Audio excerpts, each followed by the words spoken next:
একদিন সবুজ বনানীর পাশে বাঁশের তৈরি ছোট্ট ঘরে থাকত এক বুদ্ধিমান পাখি, টুনি।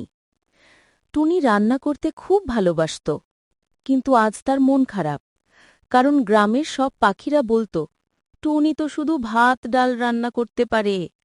টুনি ঠিক করল আজ সবাইকে চমকে দেবে। সে ভাবতে ভাবতে খুঁজে পেল নতুন এক রেসিপি, পিৎজা। সকালে টুনি রান্নার চুলায় আগুন জ্বালাল। কিছু পরে সুগন্ধে পুরো গ্রাম ভরে গেল।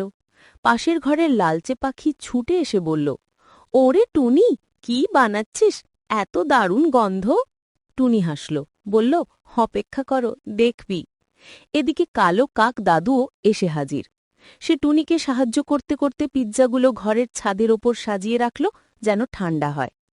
ছোট পাখিরা উকি দিয়ে দেখে অবাক, এ তো গ্রামের প্রথম পিৎজা দোকান। কিছুক্ষণের মধ্যে টুনির চুলা থেকে একের পর এক গরম গরম পিৎজা বের হতে লাগল। সবাই লাইন ধরে দাঁড়াল। প্রথম কামড় দিতেই সবার চোখ ছানা বড়া।